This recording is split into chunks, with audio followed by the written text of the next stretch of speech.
Hello. On New Year Eve, while the majority of Nigerians were counting down to midnight, a political decision quietly detonated in Enugu, sending shockwaves to President Tinubu and into Nigeria's politics. Like Trump's bombing on Christmas Day in Sokoto State, there will be casualties by the time the dust raised by Peter Obi settles. Now, one such casualty is Tinubu, of course. Peter Obi is said to make it impossible for Tinubu to contest in the 2027 presidential election.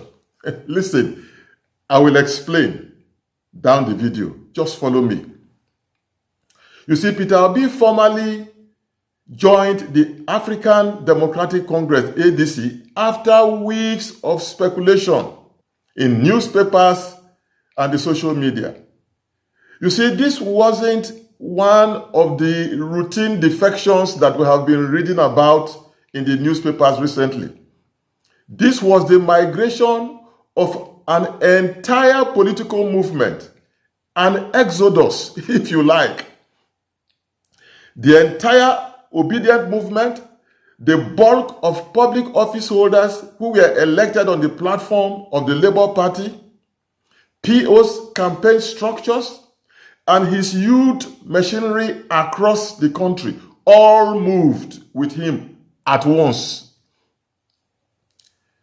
Now, in the midst of many personalities present at the Enugu event, personalities with various past and present heavy titles, Obi's introduction was greeted with the loudest ovation, even though he was ushered to his feet simply as Mr. Peter Obi. I liked that part. I did. You see, those familiar with this channel know that I am an unapologetic supporter of Peter Obi for the president of Nigeria. I am, I have been, and will continue to be until that man becomes president. Now, whatever platform Obi runs on, he has my total support. You see, my principled support for this man is based on values that we both share. Humility, truth, honesty, integrity. 4 vital words by which I assess every human being I come across. I don't care about their wealth. I don't care about their titles. These are the values I live by, and I see them shine brilliantly in Peter Gregory Obi. Even before the dust from Enugu has settled, there is another casualty of Obi's move, and that is the Labour Party. The Labour Party has ceased to be a national force. It has been emptied. The Labour Party has been emptied. The center of gravity has shifted to the ADC. Very good.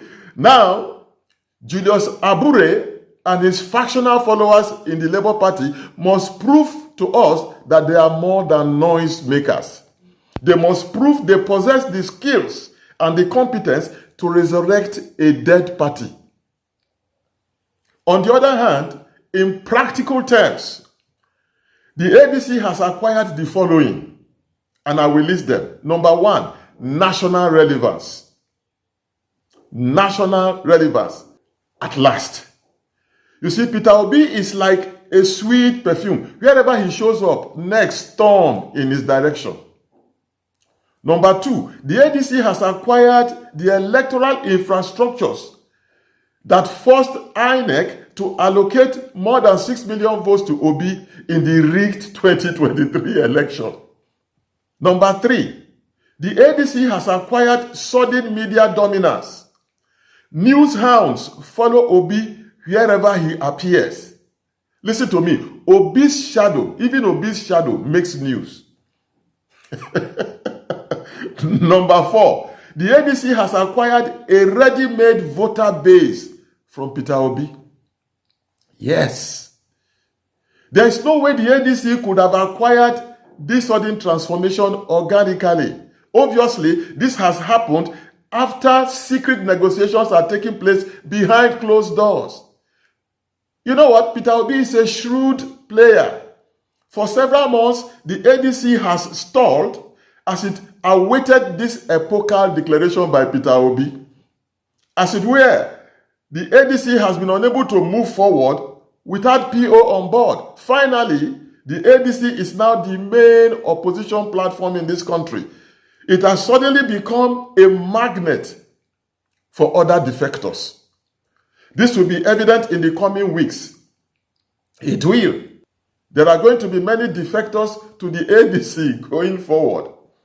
To start the ball rolling, Aisha Yusufu, that enigmatic apolitical social influencer, has decided to sign on to the ADC as its latest member. It is Aisha's first political party membership.